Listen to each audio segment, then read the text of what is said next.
अपक्ष म्हणून एकच फॉर्म जिल्ह्यातून टाका.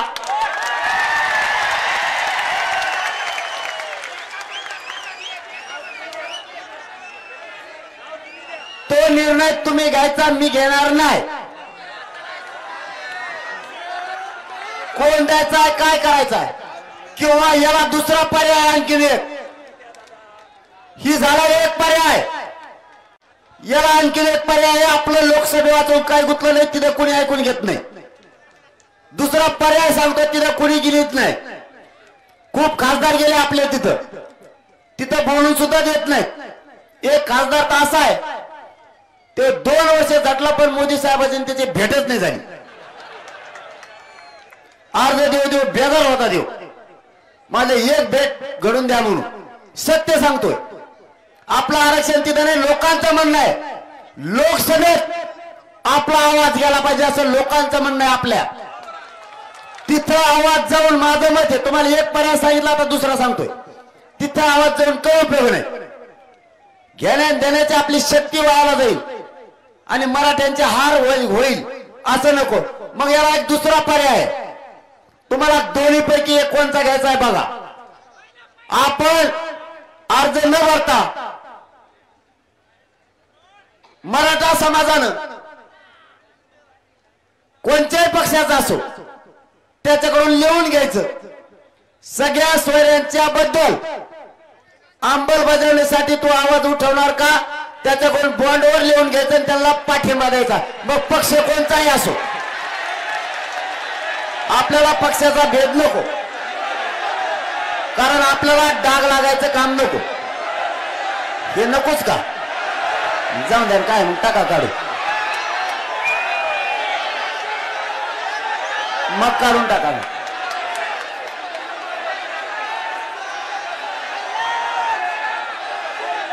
आता जर तुम्हाला आता पुन्हा पर्याय ऐका, आता शांत बस, ऐकलं, काढून टाकलं मी ते, पण ते योग्य होतं असं माझं म्हणणं का. कोणाच्या प्रचाराला जायचं नाही आपण. आजचा निर्णय आपला कोणता आहे माहिती आहे का, कोणाच्याही सभेला जायचं नाही.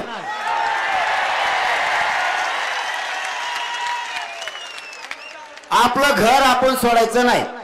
2, तिसरा मुद्दा, मराठ्यांनी यावेळेस 100% मतदान करायचं. माणसानं मतदान करायचं 100%. कोणत्याच पक्षाचा प्रचार सभेला जायचं नाही, सभेला सुद्धा नाही. तू तुपलं झेंड म्हणत तिकडं. आता निर्णायक भूमिका जर घ्यायची असली, तुमचं मत जर असेल एक अपक्ष उमेदवार उभा करायचा,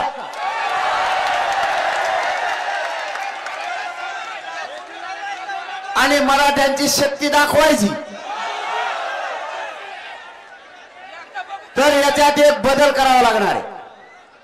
निर्णय नीट ऐका काय सांगतोय, ताबडतोब शांत होत जा. जर तुम्हाला या भूमिकेवर यायचं असलं तर मी राजकारणाकडे येणार नाही, पुन्हा सांगतो. कारण मला सगळ्या पक्षातल्या मराठ्यांची गरज आहे, शेतकरी मराठ्यांची गरज आहे, नोकरदार मराठ्यांची गरज आहे, व्यावसायिक मराठ्यांची गरज आहे. कारण सगळ्यांचे लेकर मोठे करायचे. माझ्या विडा मी उचललेला, मी त्याच्यावर ठाम राहणार आहे. मला राजकारणात फक्त ओढू नका. आता पर्याय ऐका, लवकर ऐका, उरले लागते. पर्याय असा आहे, तुम्हाला जर अपक्ष म्हणून उभा करायचेच असतील तर ते निर्णय आज घेता येणार नाही. नीट ऐका. ते कॅमेऱ्याकडे नका बघू, वर इकडचा घोळ होईल. काय ऐकायला मिळालं, वर काय हात करता, इकडे काय चाललं काय कळणार आहे. आज मग निर्णय घेता येणार नाही, तुम्हाला इथून गावाकडे जावं लागणार आहे. मी काय सांगतो नीट ऐका. गावातल्या सगळ्या मराठ्यांची तुम्हाला बैठक घ्यावी लागणार. नीट ऐका काय सांगतोय, पुन्हा गफलत नको. कारण थांबा रे, लढायचं तर पुऱ्या शक्तीनंच, मग अर्धवट नको. समाज हारता कामा नये. तुम्हाला इथून गावाकडे जावं लागणार आहे. सगळ्या मराठ्यांची बैठक घेणं, त्यांना सांगणं एक उमेदवार द्यायचा आहे, हे गावाला मान्य आहे का? नीट आहे का? नाही होत तर काही करू चालणार नाही. मग मी माझ्या डोक्यावर पाप नाही घेऊ शकत. मराठ्यांचा हार करायचा, काही उठायचं, भावने मुद्दे निर्णय घ्यायचे आणि समाज हरवायचा. या कामासाठी आपण मराठा एकजूट केलेला नाही. याच्यासाठी आपण एकजूट केलेला नाही. इथून गावाकडे जायचं, 4 दिवसाच्या आत मला रिप्लाय द्यायचा. मी काय सांगतो एकदा ऐका. तुम्हाला सगळ्याला गावाकडे जाणं आहे. महाराष्ट्रातल्या प्रत्येक गावात मराठ्यांची बैठक घेणे, सगळ्यांना विचारणे, मराठ्यांची शक्ती देशाला आणि राज्याला दाखवायची. एकजुटीनं आपण एका मतावर यायचंय आणि अपक्ष दिलेले उमेदवार मग ते कोणत्या जाती धर्माचे असतो म्हणून ते मराठ्याचेच नाही द्यायचे, सगळेच द्यायचे. मग होऊन द्यायचं तर मग दलित बांधव असेल, मुस्लिम बांधव असेल, धनगर बांधव असेल, वंजारी बांधव असेल, 12 बलुतेदार असतील, सगळ्यांचेच द्यायचे. नुसतं आपलंच घोडं नाही दामटायचं. मग यांची जिरवायचे म्हणल्यावर कोणत्या जातीचे होत्या खपा खप मतदान करायचं मराठ्यांनी. त्याला त्याच्यात जात बघायचीच नाही, यांची जिरवायची एवढंच बघायचं. प्रचार आपण आपलाच करायचा आणि कोणाच्या गाड्या नाही घोड्या नाही, सगळं आपलंच लफडं. त्याला ताकदीने ताकद द्यायची, पण हे गावाकडे गेल्याशिवाय मग होणार नाही. तुम्ही सगळ्यांनी गावाकडे जायचं, गावाची बैठक घ्यायचं आणि विचारायचं, जातीची आणि लेकराची शक्ती दाखवायची. ज्या दिवशी आपले गाव एक येतील त्या दिवशी तर सगळा समाज एकत्र येईल, सगळा समाज एकत्र येईल.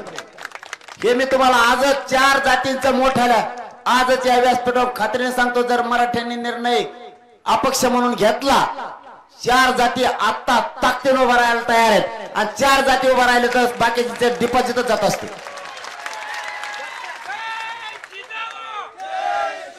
पण या निर्णयाकडे यायचं असेल तर तुम्हाला गावाकडे जावं लागणार. गावाच्या बैठका घेऊन समाजाला विश्वासात घ्यावा लागणार आहे. तुमच्या माझ्या जीवावर म्हणजे जर तुम्ही भावनिक काही करायला गेलात तर जात आतापर्यंत हारली नाही. आपल्यामुळे जातीच्या पाठीशी अपयश लागता कामा नये. मग ते निवडणूक सुद्धा नको, ती जळाली तर जळू द्या तिकडे. ती मग यांना हिसका दाखवायचा असेल तर विधानसभेला आपल्याला गणित जुळवता येते. ही बेस्ट पर्याय राहू शकतो. त्यापेक्षा लोकांच्या डोक्यावर हात ठेवायचा शिका. तू बॉन्ड लिहून दे, तू लेटर पॅडवर लिहून दे आणि आमचा मुद्दा मांड. अपक्ष करायचा असेल, कारण कोणत्या पक्षाचं नको. आपल्याला कोणाचा डाग लागता कामा नाही. ह्यो मागून होता आणि ते पुढून होता. कुणी म्हणतं इकडून मागून होते, कुणी म्हणते पुढून होते, कोणी म्हणतं सत्ताधारी आपल्या पाठीशी, कोणी म्हणतं विरोधक आपल्या पाठीशी. आपला अपक्ष तुम्हाला उभा राहायचं असलं तर तुम्ही तुमचं ठरा, पण तुम्हाला गावाकडे जावं लागणार आहे. इथं निर्णय अशक्य. सगळ्या माय बापांना, आई बहिणींना आपल्या गावातल्या विश्वासात घेणं गरजेचं आहे. आपल्याला अपक्ष उभा राहायचंय. जिल्ह्यातून सगळे एकजुटीने मला काय द्यायचंय ते तुम्हाला सांगतो. तुम्ही बैठक घेतली, कोणचा माणूस काय बोललाय हे मला तुम्ही त्याच्यावरती रजिस्टर घेऊन बसा समोर, गावाला घेऊन सगळ्या पक्षांचे मराठी बोलवा. त्याचं जे मत असेल ते लिहा. तो कोणत्याही पक्षाचा असो, त्याचं मत लिहा. वर शॉर्टकट फक्त एक मत किती झाले, कारण इतके अर्ज मला 4 दिवसात बघायचे तुमचे. 30 तारखेच्या आत हे सगळा प्रयोग करायचा. 30 तारखेच्या आत तुम्हाला वर टक्केवारी सुद्धा लिहायची. किती जणांचं मत हे लोकसभा लढली पाहिजे, किती जणांचं मत हे नको, आणि कोणाचं म्हणणं आहे, कोणाचं म्हणणं आहे नको आणि कोणाचं मत आहे हा. त्याच्या नावासह गावाने लिहून द्या. लिहून म्हणजे लिहा, लिखी नाही म्हणत. असं म्हणूच नका तो घाण शब्द बोलला होता तो कसा लिहू. तो जो शब्दात बोलला तो शब्द लिहा. त्याला बैठकीत आडवं बोलू नका. त्याला जर त्याच्या पक्षाकडून ओढायचं असलं ओढू द्या.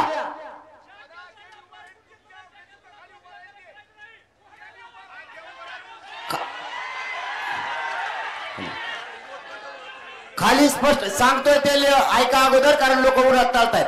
ह्यो मराठ्यांच्या पोरांच्या इज्जतीचा प्रश्न आहे. भावनिक होऊन भावनेच्या आहारी जाणं सोपं नाहीये.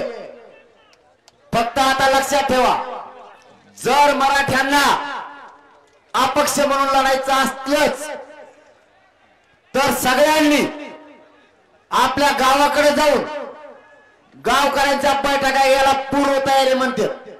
बाकीच्यांचे सर्वे झालेले आहेत, बाकीच्यांच्या चर्चा झालेल्या आहेत. आपला अचानक निर्णय, आपला समाज हारला नाही पाहिजे. त्यामुळं सांगतो थांबाव. तुम्ही अगोदर ऐका, लोकांची गफलत होईल. मी सांगितलंय तुम्हाला, माईक देणारे तिकडं गफलत करू नका लोकांची. लोकांच्या डोक्यात जर नाही बसलं तर लोक भावनेच्या आहारी येऊन काही करत असतात. आणि भावनेच्या आहारी येणं ही निवडणूक की भावनेच्या आहारी येण्याचा विषय नाहीये. निवडणूक हा विषय वेगळा आणि आरक्षण हा विषय वेगळा. 30 तारखेच्या आत आपण आपल्या गावात जाऊन बैठका घेऊन मराठा समाजानं निवडणूक कशी लढायची, आपण सगळे एकत्र राहायचंय. प्रत्येक माणसाचं म्हणणं काय ते सगळे 10-20 पानं भरू द्या, पण ओव्हर एकमत आहे का नाही ते शॉर्टकट मध्ये लिहा. म्हणजे मी ते स्पीडने त्याचा अंदाजा लावतो आपली टक्केवारी किती होणार आहे, तरच आपण निर्णय पुढे घेऊ. नसता समाज फसल असं नको. याच्यासाठी गावाकडे जाऊन तुम्ही बैठका घ्या. 30 तारखेला पुन्हा बैठक होणार नाही. डायरेक्ट मीडियाच्या माध्यमातून घोषणा करून टाकतो, कामाला लागा. पुन्हा बैठक आणि फेटकाचे लफडे नको. आता सगळ्यांचं एकमत सांगा, पुन्हा काय करायचं उठायच्या आधी सांगा. मला फॉर्मचं, एक मिनिट ऐका, मला फॉर्मचं काही कळत नाही. ते कसे भरायचे काय ते तुमचं तुम्ही बघा, मला त्याच्यात कळत नाही. मी राजकारणात येणार नाही. राजकारण माझा मार्ग नाहीये. पुन्हा मी त्या शब्दावर ठाम आहे. आता तुम्हाला बोलायला माईक द्यायचा का तिकडं? हा,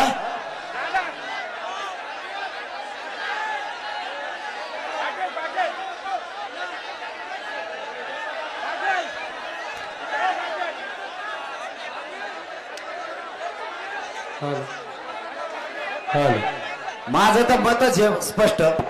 आपण लोकसभेच्या नादी न लागता विधानसभेला कार्यक्रम याला दाखवा, कारण या लोकसभेत काय नाही.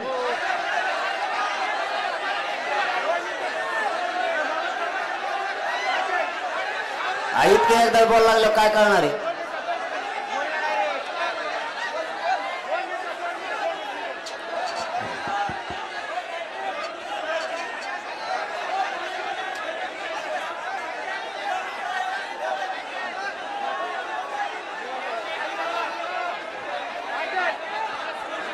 हॅलो, निवडणूक लढायची, जिल्ह्यात एक बैठक घ्यायची, एक अपक्ष उमेदवार मराठ्यांचा उभा करायचा, त्याच्यासाठी तुमची एक सभा घ्यायची आणि निवडून द्यायचा तो उमेदवार. सगळ्या जाती धर्माला सुद्धा विश्वासात घ्यावा लागेल. त्याच्यासाठी एक काम करा. मग आता मी 30 तारखेला निर्णय देतो, बैठक घ्यायची नाही. तुम्ही गावागावात बैठका सुरू करा. जिल्ह्यात नाही, जिल्ह्याला मी ऐकत नाही. गावागावात तुम्ही नका घेऊ. प्रत्येक गावातल्या पोरांना सांगा मराठ्यांचं मत जाणून घे. जमतंय का? प्रत्येक गावातल्या पोरांना सांगा आपण आपल्या गावाचं मत जाणून घ्या. आणि गावागावातून 6 दिवसाच्या आत, म्हणजे 30 तारखेच्या आत, थांबा गडबड करू नका, व्यासपीठाकडे गोंधळ करू नका तुम्ही. दादा, आपण आपल्या गावात आणि गावातल्या एकाच माणसानं फक्त अहवाल अंतरवालीला घेऊन या. पण तुमच्या सभा झाल्याच पाहिजेत. एकाच माणसाने घेऊन या. 30 तारखेला मीडियाच्या माध्यमातून मी जाहीर घोषणा करतो, बाकीच्या इतर धर्माच्या बांधवांना सुद्धा 30 तारखेला किंवा 1 तारखेला मोठी बैठक घेऊन प्रत्येक गावातून तालुक्यातून आपल्यापर्यंत निरोप आहे. सरकारची ही दुसरी चूक. आपल्या नोंदी आणि परिवारानं दिलेले अर्ज थांबवून धरले. सरकारनं दुसरं काम केलं.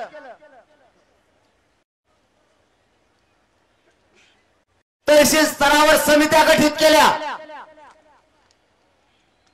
पण त्या समित्यांनी किती काम केलं हे एकाही गावातल्या लोकांना किंवा तालुक्यातल्या लोकांना माहित नाही.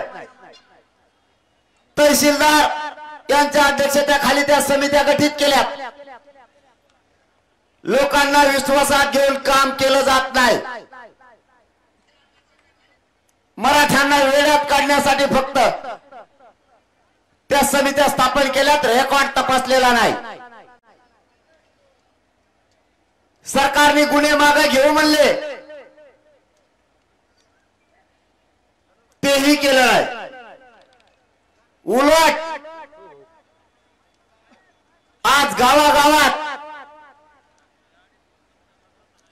गृहमंत्र्यांनी सांगून गोरगरीब मराठ्यांच्या पोरांच्या अंगावर केसेस करायला सुरुवात केली.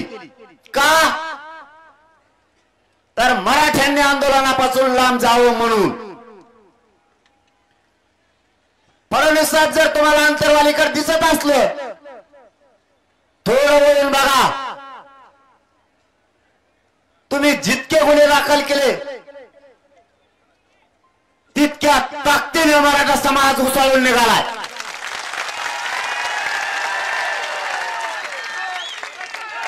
तुमचं आमचं शत्रुत्व नव्हतंच, असण्याचं कारणही नाही. तुम्ही सत्तेचा गैरवापर सुरू केला आणि गोरगरिबांच्या पोरं गुतवायला सुरुवात केली आणि मराठ्यात नाराजीची लाट उसळली.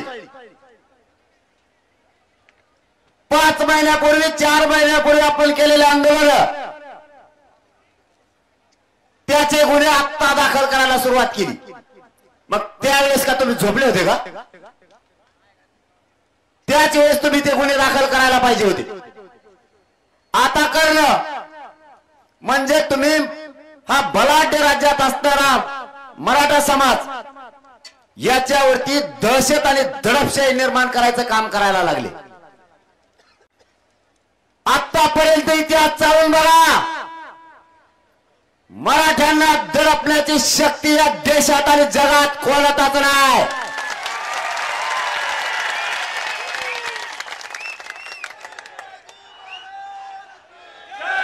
फुलं टाकायला जे शिब्या लावल्या त्यांच्यावरती गुन्हे दाखल,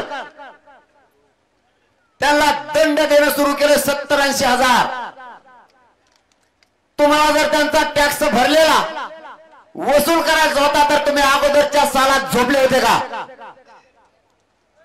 बीडचा एक मुस्लिम बांधव मुद्दा म्हणून सांगण्यासारखं म्हणून सांगतोय, त्यांनी क्रेन दिलं होतं, क्रेन हारासाठी. त्याच्यावर ते गुन्हा दाखल करून दंड केला. त्यांनी सांगितलं दुप्पट होऊन देव, मैं हटूंगत नाही. फडणवीस साहब सब बिगड़ गए तुम्हारे ऊपर.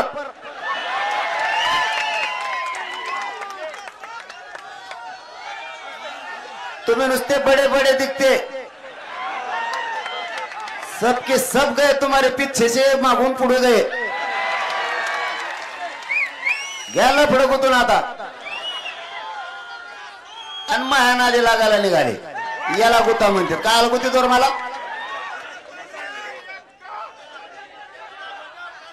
आता बरं हाडू गुतीला घ्या मराठ्याने. बघा आता बैठकीला ही माझ्या जिंदगीतली सगळ्यात मोठी बैठक असेल की नजर पुरत नाही.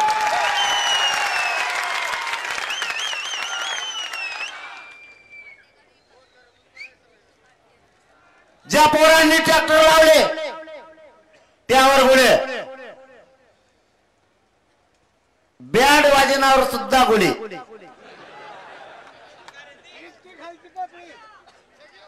त्यांच्यावरती गुन्हे दाखल. ज्यांनी साखळी उपोषण केले त्यांच्यावर गुन्हे दाखल. आमरण उपोषण करणाऱ्यांवर दाखल. ज्यांनी रॅल्या काढल्या त्यांच्यावर गुन्हे दाखल. कुठं पाप फेडणार आहेत तुम्ही?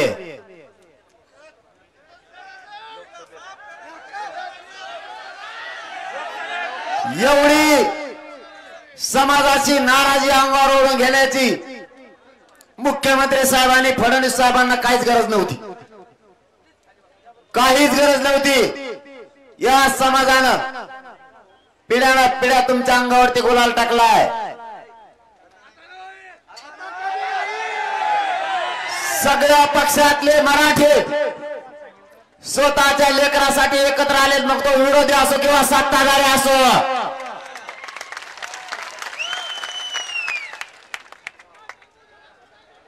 यांना गरज नसताना कामं केले, गुन्हे दाखल केले. मला तर लातूरच उदाहरण नाही का? जिल्हा कोणचा आहे? कोणत्या एसपीने बसवलं होतं तुम्हाला? कोणत्या जिल्ह्याचा? फडणवीस साहेब दुसरी किंमत आहे तुमची.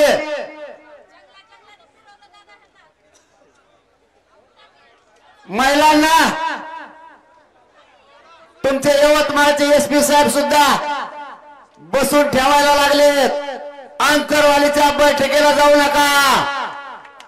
मराठी नाही थांबणार, तुम्हाला घरी बसवतील. आता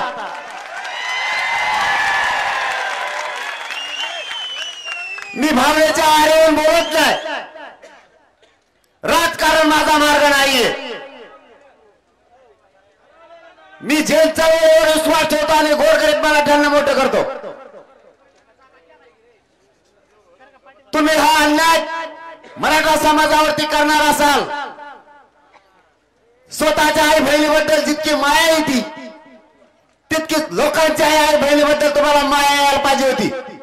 त्या एसपीने बसून ठेवलंच का? तुम्ही अन्याय करणार. मराठा नाही सहन करू शकत. तुम्ही गुन्हे दाखल केले, मराठा तितक्या ताकदीने उसळलाय. आणि मराठ्यांनाही सांगतो, आता आंतरवालीत जमलेल्या माझ्या लाखो मराठ्यांना आणि महाराष्ट्रातल्या करोडो मराठ्यांना काय खून नाही केले आपण. त्यांना जर खोटे गुन्हे दाखल करायचे असले तर लेकरासाठी अंगावर घ्या, भेऊ नका कोणी. मी पण यासाठी अंगावर घेतली. काही करू द्या, मी नाही हटत. आपण हटू नका. आता नाही हटायचं. आपल्याला मुख्य दिशा ठरवायची. तुम्हाला वाटत असेल कवाची घेतो पण तिकडं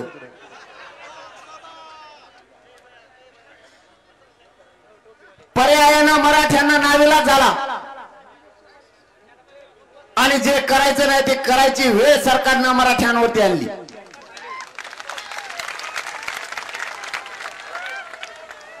आपल्याला आपल्या भूमिकेवरती ठाम व्हावं लागणार आहे. विषय आपल्याला बदलून चालणार नाही. सरकारला आपण सांगितलं होतं. कालही फडणवीस साहेबांनी दिल्लीत पत्रकार परिषद घेतली. सांगितलं काय माहितीये का? आम्ही सगळे गुन्हे मागे घेणार आहेत, पण सध्या आचारसंहिता आहे. आणि मागच्या 7 महिन्यात काय होतं? मागच्या 7 महिन्यात सगळं बोगदं मोकळच होतं. तेव्हा तुम्ही होते कुठं? किती येळात काढावं, समाजाचा किती वापर करावा, समाजाला किती अडचणीत आणायचं. मराठ्यांविषयी मुख्यमंत्र्यांचा आणि गृहमंत्र्यांचा किती द्वेष असावा. मुख्यमंत्र्यांना कमी माया नाही केली आम्ही. तुम्ही कोणत्या पक्षातून कुंकड गेले आम्हाला नाही देणं घेणं, परंतु सगळ्यांना आशा होती शिंदे साहेबच करू शकते. तुम्ही सुद्धा आमच्या विरोधात विधान भवनात गरज ओकली. आणि करेक्ट कार्यक्रम म्हणून करू म्हणून सांगितलं. शिंदे साहेबांवरती या मराठा समाजाने खूप प्रेम केलंय. तुम्ही विनाकारण मराठ्यांच्या नजरेतून शिंदे साहेब उतरायला लागले. काही गरज नसताना तुम्ही मराठ्यांची लाट अंगावरती घेतली. मी माझ्या मराठा समाजाला सांगायचो, आरक्षण देतील तर शिंदे साहेबच. माझ्या मराठ्यांनी विश्वास ठेवला होता. सगळ्या सोयऱ्यांची अंमलबजावणी करायला आचारसंहितेच्या अगोदर कॅबिनेट तुम्ही घेतली, तिच्या ताई नाही केलं. फडणवीस साहेबांनी सुद्धा सांगितलं होतं की होईल, आम्ही बसतोय. आचारसंहिता लागली पण ती कॅबिनेट अशीच वायाला गेली. कुणी मिठाचा खडा टाकला माहित नाही, तीही होऊ दिली नाही. तुम्हाला शेवटचं सांगतो, आरक्षणातलं ताकद आहे. उन्हात तळतोय तळा. मी 7 महिन्यापासून उन्हातच तळतोय. आपली एक वाशिमची मुलगी आहे, मला मेसेज दाखवलाय. तिची 21वी रँक आली होती. ती कुठेतरी मंडल अधिकारी किंवा नायब तहसीलदार झाली असती. तिच्या नशिबानं दुसऱ्या दिवशी तिला प्रमाणपत्र मिळालं कुणबीचं. ते लेकरू 21व्या रँक वरून डायरेक्ट 2 रँकला आली आणि IAS दर्जाची अधिकारी बनली. आणखी 2 वर्षात बघा, वर्ष ते 2च वर्षात राज्यासह देशात सगळ्यात जास्त मराठ्यांचा टक्का असणाऱ्या नोकरी. म्हणून लेकरं मोठे करा, त्यांना आयुष्याचं आरक्षण मिळवून द्या. आपण शेतात रोज घाम घालतोय लेकरं मोठं होण्यासाठी. ऊन वारा पाऊस आपल्याला काय नाही करत. आपल्याला उन्हात उभा करणाऱ्यांना तुमचे लेकरं सावलीत जाऊ द्या आणि तुम्ही ज्यांना सावलीत बसवलं त्यांना उन्हात आता आणा.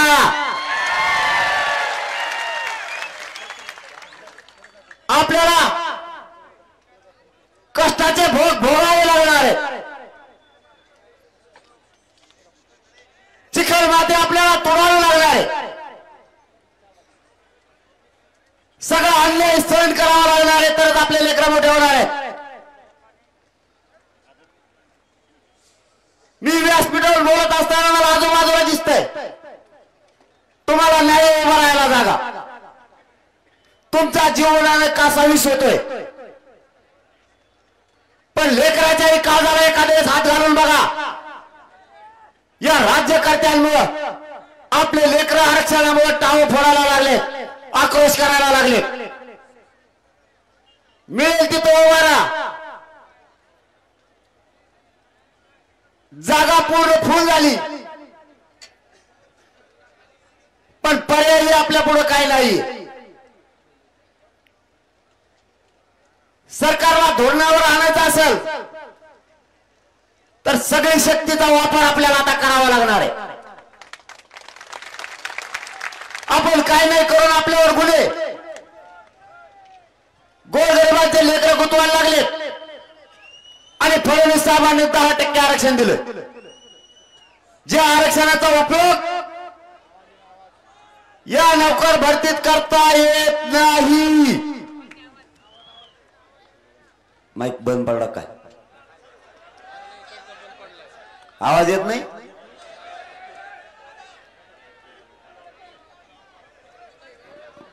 त्याचा वापर नाही करतायत, त्याचा वापर नाही करतायत. कालच पोरांनी सांगितलं त्या भरतीत वापर नाही करतायत, मग दिलं कशाला? ती मराठ्यांची मागणीच नाही. शेवटचा प्रश्न विचारतो आणि मुद्द्याकडे येऊ. फडणवीस साहेबांचं म्हणणं आहे 10% आरक्षण दिल्यामुळं मराठा समाज खुश आहे, मराठा समाज माझ्या पाठीशी आहे. प्रामाणिक मताने शेवटच्या टोकापर्यंत सगळ्यांनी हात वर करून एक मताने आवाज देऊन सांगा. मीडियाच्या बांधवांना विनंती, शेवटच्या टोकापर्यंत दाखवा माझी तुम्हाला हात जोडून विनंती, तुम्ही आनंदी आहेत का?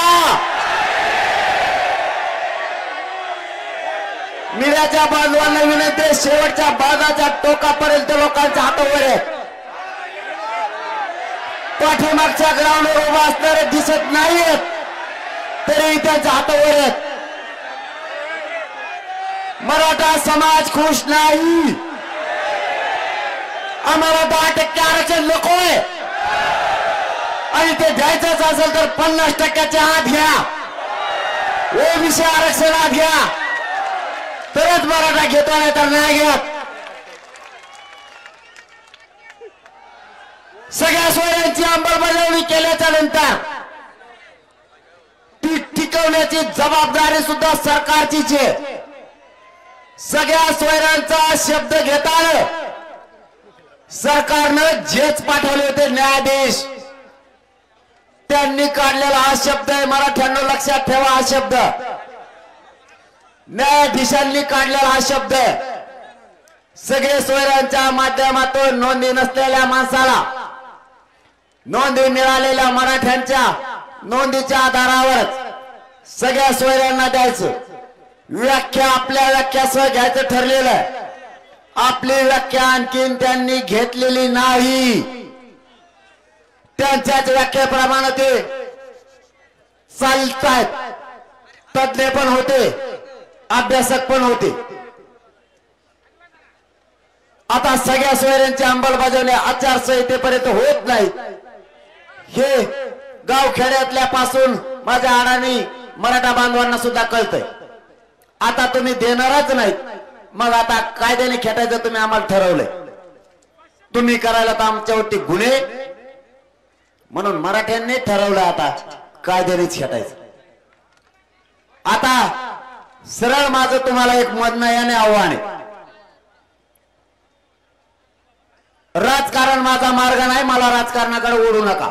एक अगोदर पूर्ण ऐका, माईक तुमच्याकडे सुद्धा येणार आहे. मला माझ्या गोरगरीब मराठ्यांचे लेकरं मोठे करायचे.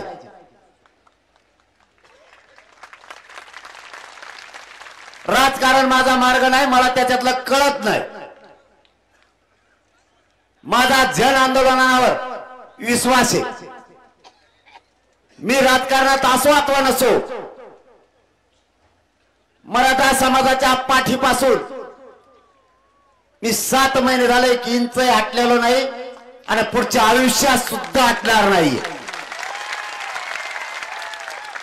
कारण राजकारणातलं मला कळत नाही, त्यामुळे राजकीय मार्ग माझा नाही. मराठा समाज आणि मराठा समाजाला आरक्षण मिळवून द्यायचं, मग कोणताही लढा लढायची वेळ आली तरी हरकत नाही. परंतु आता तुम्ही ठरवलंय प्रत्येक जिल्ह्यातून फॉर्म भरायचे.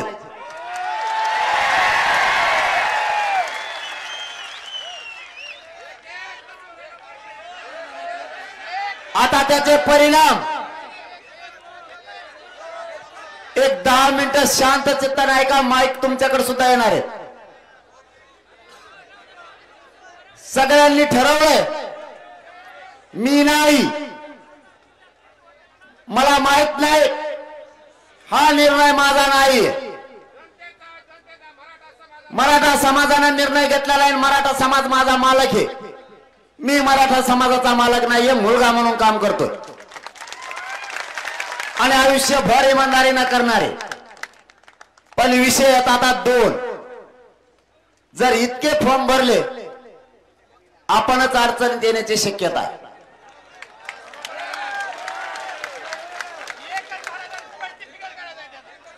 आता राजकारण माझा मार्ग नाही, पुढेही मी राजकारणाकडे येणार नाही. मी माझ्या शब्दावर ठाम राहणारे. पण काय निर्णय घ्यायचा तुम्हाला याच बैठकीत घ्यायचा. याच्यात 2 मार्ग आहेत. राजकारण आपल्याला नको करायचं असं माझं म्हणणं आहे. मग तुमच्या पुढे 2 पर्याय आहेत. मी राजकारणाकडे येणार नाही, मला त्याच्यात ओढू सुद्धा नका. तुमच्या लेकराला आरक्षण कसं द्यायचं ते मी बघतो. माझ्यावर मुलगा म्हणून विश्वास ठेवा. मी कुणाला फुटदन फिटदन मॅनेजर फिरेज होत नसतो. मला राजकारणाकडे ओढू नका. मला राजकारण करायचं पण नाही. पण तुम्हाला काही निर्णय जर घ्यायचा असला तर दोन प्रकारचा घ्यावा असं मी फक्त तुम्हाला सुचवतोय. आपल्याला या लोकसभा हा खूप समुद्रासारखा विषय, हा लहान विषय नाही. गांभीर्याने विचार करा, हुशारीने विचार करा. भावनिक होऊन पाऊल उचलून समाजाचे हार होता कामा नये. तुम्हाला जो निर्णय घ्यायचा तो घ्या. मी काही म्हणणार नाही. फक्त तुम्हाला 4 शब्द सांगण्याचा माझ्या ज्ञानाप्रमाणे मी प्रयत्न करतो. मराठा समाजाला मी 7 महिन्यात हारू दिलेलं नाही. खांद्यावरती जी जबाबदारी पेलली ती तुमच्या कुटुंबातला लेकरू म्हणूनच पेलली, पार पाडली. 7 महिन्यात एकदाही समाजाचे हार होऊ दिलेले नाही. या भावनिक होण्याच्या नादात लोकसभेचा विषय हा समुद्रासारखा बलाढ्य विषय. हा जिल्हा खूप मोठा आहे. प्रत्येक वेळ किती कमी आहे किती जास्त आहे ते तुम्ही ठरवा. आणि आपला विषय लोकसभेत नाहीये. आपला विषय राज्य सरकारमध्ये. आपल्या राज्याच्या धर्तीवरती आपला विषय. मराठा आणि कुणबी एक आहे हे देण्याचं काम सरकारच्या हातात आहे, राज्याच्या. आणि आपल्याला मराठा आणि कुणबी एक आहे कोण देत नाही तर राज्य सरकार. मग जर इथं आपल्याला देणारेच देणार नसतील तर तुम्ही देणारे बनू शकता. केंद्रात आपला विषय माझ्या मतानं नाही. जर 10% आरक्षण आपल्याला घ्यायचं असतं, शांत चित्त नाही करायचं, 10 मिनिटात तुमच्या लक्षात येईल मी परत तुमच्याच जागेवर येणार आहे. तुम्ही म्हणता तेच मग काय आहे का. पण मला तुम्हाला जे सांगायचं ते सांगू द्या. तुम्ही शांत चित्तानं ते ऐका म्हणजे तुमच्याही लक्षात येईल. कित्येक खासदार गेले. आताची पोझिशन अशी 48 नाही 45 नाही, कमीत कमी 17 ते 18 मतदारसंघावरती मराठ्यांचं वर्चस्व आहे. 100% हे खरं आहे. इथं कोणाचा कार्यक्रम होऊ शकतो. मी म्हणणार नाही की 48चे 48 आपले जेते किंवा काय ते मराठ्यांचे जेते. पण मराठा बहुल जवळपास 17 ते 18 मतदारसंघ आहेत. तिथं कोणीच निवडून येऊ शकत नाही. जर मराठ्यांनी तो निर्णय घेतला तर बाकीच्यांचे बांधव सुद्धा आपल्या सोबत आहे. मुस्लिम बांधव दलित बांधव सुद्धा सोबत राहणार आहे तुमच्या. नुसत्या मराठ्यांच्या जोरावरच 17-18 निघू शकते. पण तिथं मी काय सांगतो ते ऐका. आपला विषय केंद्रात नाही, आपला विषय राज्यात. आपल्यावर गुन्हे कोण दाखल करतंय? राज्य सरकार. आरक्षण कोण देणार? राज्य सरकार. मतदान आपण केलं, दादागिरी आपल्याला तो दाखवतो. मीडिया किंवा अनेकांना सगळ्यांना त्रास देण्याचं काम कोण करतं? राज्य सरकार. आणि मग आपलं खरं लफडं तिथं आहे. आपलं लफडं कुठं आहे? राज्य सरकार. आपण आता कुठे उभा आहेत? बाहेरचे मंडपच्या बाहेरचे. आणि मग त्यांना तिथं उन्हात उभा करू शकता तुम्ही. निर्णय देणारे तुम्हाला जर बनायचा असेल तर आपला विषय राज्यात आहे. आणि समीकरण त्यावेळेस जुळू शकतं. त्यावेळेचं समीकरण जुळू शकतं. कारण त्यावेळेस जर यांनी आचारसंहिता संपल्याबरोबर आपल्याला सगळ्या सोयऱ्यांची अंमलबजावणी नाही दिली, मराठा आणि कुणबी एकच आहे. ह्यो नवीन कायदा जर पारित नाही केला, आपली खरी मागणी काय आहे? मराठा आणि कुणबी एक आहे. यांनी काय सांगितलं? सगळ्या सोयऱ्यांचे देतो. आता दोन्ही आपल्या संघच आहेत आजपासून. मराठा आणि कुणबी एक एक चालती जी आर काढ्यो. तुम्ही बदलला नाही, बदलू नाही का? तुम्हाला बदलायला चालतं. मराठा आणि कुणबी एक आहे ह्यो शब्द ध्यानात राहू द्या. गिरीश महाजन साहेब आंतरवालीला आले होते, ध्यानात असू द्या. त्यांनी सांगितलं होतं तुमच्या मागणीप्रमाणे जर आरक्षण द्यायचं असलं 1 महिन्याचा वेळ द्यावा लागल आणि कायदा मराठा आणि कुणबी एक याचा कायदा पारित करण्यासाठी आधार लागतो. त्यावेळेस नोंदी होत्या 32 लाख, आता त्या झाल्या 57 लाख. एखादा कायदा पारित करायला 57 लाख नोंदीचा म्हणजे मराठा आणि कुणबी एकच आहे. विदर्भातले मराठे कुणबी, उर्वरित महाराष्ट्रातला मराठा जर कुणबी करायचा असला तर नोंदी लागतील, आधार लागेल. तर 57 लाख आधार मिळालाय. याच्यापेक्षा आधार पाहिजे काय? अँब्युलन्स बोलवा पाठीमाग व्यासपीठाच्या. तुम्हाला याच्यासाठी सांगितलं मी, अंतर सोडा. 20 मिनिटात उरकितोय मी. मूळ तुमच्याच विषयात, पण तुम्ही अंतर सोडा ना. एकमेकाच्या मध्ये हवा येऊ द्या ना. खाली बसा ना. खाली बसले तर पाठीमागच्या हवा येते, समजून घ्या. आणखीन तरी समजून घ्या. मूळ विषयाकडे आपल्याला यायचंय. रुमालाची भावाला लागत. तुम्ही खाली बसा, ऐका. महत्वाच्या विषयाकडे आपण आता लोक उन्हत उभा, बाकीच्या हवा येईल. कारण तुमच्या मनाप्रमाणेच करणार आहे मी सुद्धा. मी तरी कुठे तुमच्या शब्दाच्या पुढे जातो. आपला मराठा आणि कुणबी एकच असल्याला आधार पाहिजे होता, तो आधार मिळालाय. आता विषय मराठा आणि कुणबी एकच याचा कायदा पारित करा आणि सगळ्या सोयऱ्यांची सुद्धा अंमलबजावणी करा. म्हणजे कुणबी आणि मराठ्यातून कुणी राहिले तर सगळ्या सोयऱ्यातून येतील. हे दोनही विषय सोबत घेऊन चालायचा. आता तुम्हाला फरक सांगतोय. आपल्याला 2 पर्याय करायचे असतील तुम्हाला तर लोकसभेचा विषय इतके फॉर्म भरून आपला समाज अडचणीत येऊ शकतो. ती किचकट प्रक्रिया आहे.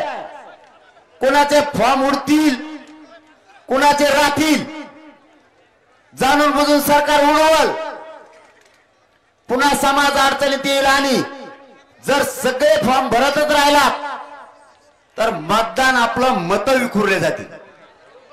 आणि ज्याचं नाही साधायचं पुन्हा त्याच साधन.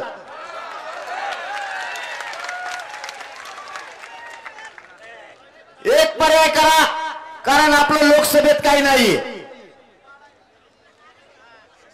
एक तर अपक्ष म्हणून एकच फॉर्म जिल्ह्यातून टाका.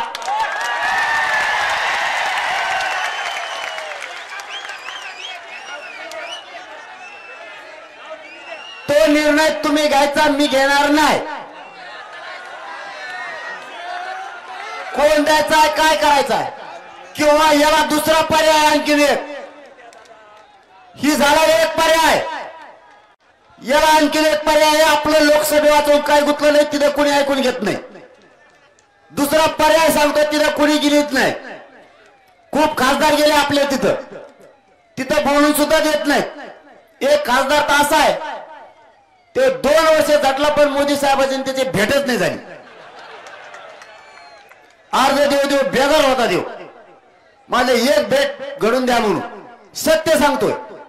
आपलं आरक्षण तिथं नाही, लोकांचं म्हणणं आहे.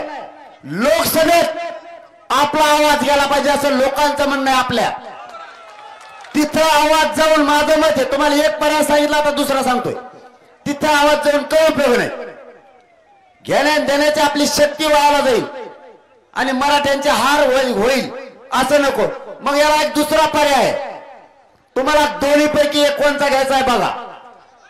आपण अर्ज न भरता मराठा समाजानं कोणत्याही पक्षाचा असो त्याच्याकडून लिहून घ्यायचं सगळ्या सोयऱ्यांच्या बद्दल अंमलबजावणीसाठी तू आवाज उठवणार का? त्याच्याकडून बॉन्डवर लिहून घ्यायचं आणि त्याला पाठिंबा द्यायचा. मग पक्ष कोणताही असो, आपल्याला पक्षाचा भेद नको, कारण आपल्याला डाग लागायचं काम नको.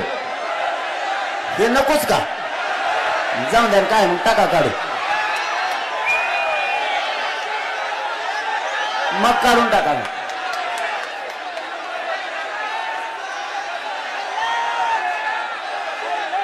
आता तर जर तुम्हाला आता पुन्हा पर्याय ऐका, आता शांत बस, ऐकलं, काढून टाकलं मी ते, पण ते योग्य होतं असं माझं म्हणणं का? कोणाच्या प्रचाराला जायचं नाही आपण. आजचा निर्णय आपला कोणचा आहे माहितीये का?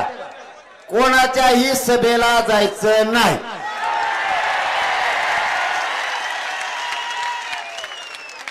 आपलं घर आपण सोडायचं नाही. 2, तिसरा मुद्दा, मराठ्यांनी यावेळेस 100% मतदान करायचं. माणसानं मतदान करायचं 100%.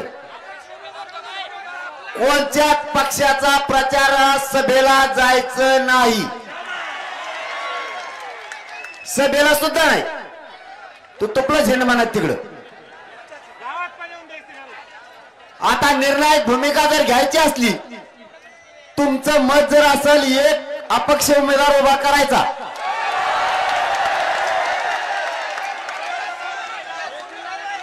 आणि मराठ्यांची शक्ती दाखवायची, तर याच्यात एक बदल करावा लागणार आहे. निर्णय नीट ऐका काय सांगतोय, ताबडतोब शांत होत जा. जर तुम्हाला या भूमिकेवर यायचं असलं तर मी राजकारणाकडे येणार नाही, पुन्हा सांगतो. कारण मला सगळ्या पक्षातल्या मराठ्यांची गरज आहे, शेतकरी मराठ्यांची गरज आहे, नोकरदार मराठ्यांची गरज आहे, व्यावसायिक मराठ्यांची गरज आहे. कारण सगळ्यांचे लेकर मोठे करायचे. माझ्या विडा मी उचललेला, मी त्याच्यावर ठाम राहणार आहे. मला राजकारणात फक्त ओढू नका. आता पर्याय ऐका, लवकर ऐका, उरले लागते. पर्याय असा आहे, तुम्हाला जर अपक्ष म्हणून उभा करायचेच असतील तर ते निर्णय आज घेता येणार नाही. नीट ऐका. ते कॅमेऱ्याकडे नका बघू, वर इकडचा घोळ होईल. काय ऐकायला मिळालं? वर काय हात करता? इकडे काय चाललं काय कळणार आहे? आज मग निर्णय घेता येणार नाही. तुम्हाला इथून गावाकडे जावं लागणार आहे. मी काय सांगतो नीट ऐका. गावातल्या सगळ्या मराठ्यांची तुम्हाला बैठक घ्यावी लागणार. नीट ऐका काय सांगतोय, पुन्हा गफलत नको. कारण थांबा रे, लढायचं तर पुऱ्या शक्तीनंच, मग अर्धवट नको. समाज हारता कामा नये. तुम्हाला इथून गावाकडे जावं लागणार आहे. सगळ्या मराठ्यांची बैठक घेणं, त्यांना सांगणं एक उमेदवार द्यायचा आहे. हे गावाला मान्य आहे का? नीट ऐका. नाही होत तर काही करू चालणार नाही. मग मी माझ्या डोक्यावर पाप नाही घेऊ शकत. मराठ्यांचा हार करायचा, काही उठायचं, भावने मुद्दे निर्णय घ्यायचे आणि समाज हरवायचा. ह्या कामासाठी आपण मराठा एकजूट केलेला नाही. याच्यासाठी आपण एकजूट केलेला नाही. इथून गावाकडे जायचं, 4 दिवसाच्या आत मला रिप्लाय द्यायचा. मी काय सांगतो एकदा ऐका. तुम्हाला सगळ्याला गावाकडे जाणं आहे. महाराष्ट्रातल्या प्रत्येक गावात मराठ्यांची बैठक घेणे, सगळ्यांना विचारणे, मराठ्यांची शक्ती देशाला आणि राज्याला दाखवायची. एकजुटीनं आपण एका मतावर यायचंय. आणि अपक्ष दिलेले उमेदवार मग ते कोणत्या जाती धर्माचे असतो, नुसते मराठ्याचेच नाही द्यायचे, सगळेच द्यायचे. मग होऊन द्यायचं तर मग दलित बांधव असेल, मुस्लिम बांधव असेल, धनगर बांधव असेल, वंजारी बांधव असेल, 12 बलुतेदार असतील, सगळ्यांचेच द्यायचे. नुसतं आपलंच घोडं नाही दामटायचं. मग यांची जिरवायचे म्हणल्यावर कोणत्या जातीच्या खपा खप मतदान करायचं मराठ्यांना.